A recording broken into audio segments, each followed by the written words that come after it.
what is WeShop all about? I mean, we can talk about Yeah, WeShop, recap, but what does WeShop aim to do? yeah. Look, it's really important to understand that and what the value proposition is in WeShop, and probably why the US has got very excited about it. So if I explain it conceptually, and then I'll try and explain in sort of nuts and bolts terms what WeShop actually does. So conceptually, WeShop is aiming to sit at the intersection of um, e-commerce and social media.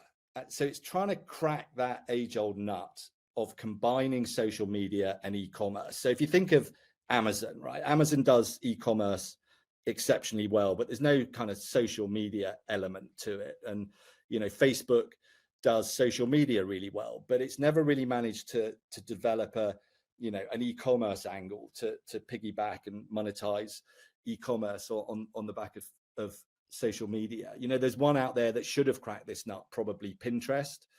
But that was structured from the outset, in totally incorrectly. And you can't, for instance, shop links off Pinterest pins and all of that. So conceptually, WeShop is trying to crack that nut of combining and e-commerce. So in terms of nuts and bolts, how does it do that? So if we think of the e-commerce angle first, WeShop really is just an e-commerce platform. It signs affiliate relationships, deals with a huge number of retailers. So in the UK version of the app, all the big retailers, Currys, Boots, eBay, all that kind of thing. And it will list all of their products for sale on the WeShop app. And I may go onto the app and I'll search for a product to buy, and I'll at some point be diverted out onto the retailer's platform, and I will transact with the retailer. So if I'm buying a TV from Currys, I'll transact with Currys. Currys are responsible for all the order fulfillment. Currys does all of the payments, and Currys will deliver that product to me. So WeShop has all of the large retailers signed up, and billions of products probably that you're able to purchase through the app. So that's the e-commerce angle.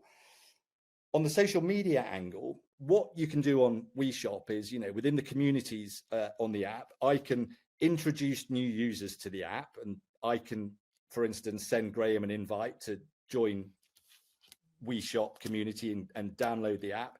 And I'll do that with my referral code. So the app knows that I've introduced Graham. You can also, in your community within WeShop, you can make recommendations for products. You can tell your contacts within there, this is a great product, I've just bought this amazing product. And you can effectively, if that post of yours then leads to a purchase from one of my contacts on WeShop, then I stand to benefit.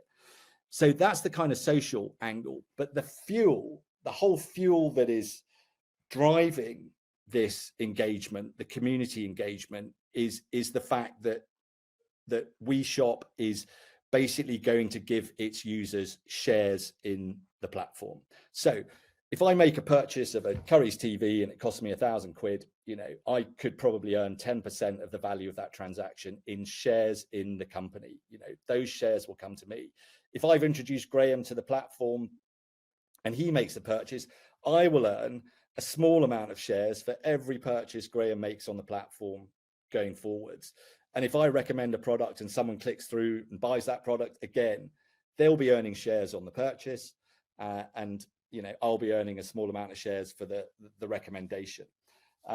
So far so good, right? We're in a situation where people are interacting on the platform and they're making lots and lots of purchases, and WeShop is now dishing shares in the company out to its users.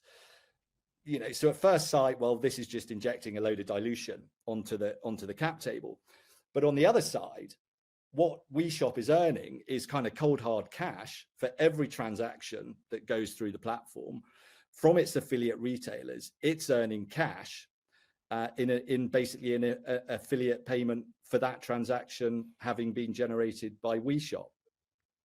So as the community gets larger and the number of transactions gets bigger and bigger and bigger, there comes an inflection point where the value of the shares you're giving away to your users for the purchases, becomes less than the cash that you're bringing in from your affiliate retailers. So it becomes very, very cash accretive. And it's not just the cash that you're earning from the retail affiliates. There are other revenue streams as well. And as the user community gets bigger, there's a huge amount of valuable data that WeShop will own the proprietary rights to, and there'll be advertising revenues and the like. So, the numbers scale, the numbers get incredibly big, with the number of transactions going through the platform. And I suspect that's why it's very exciting. And so you scale the platform through, bringing in other users. But one very quick way of scaling the platform, and this was trialed with great success in the UK, is through the influencer networks as well. And influencers being engaged by WeShop to bring their user community onto the platform, in big numbers. So, in the US, I suspect the influencer impact, visibility is greater, far greater than it is in the UK. So that'll be really interesting to see, how WeShop does on that front and how quickly it scales in the US. And remember, mum's the word.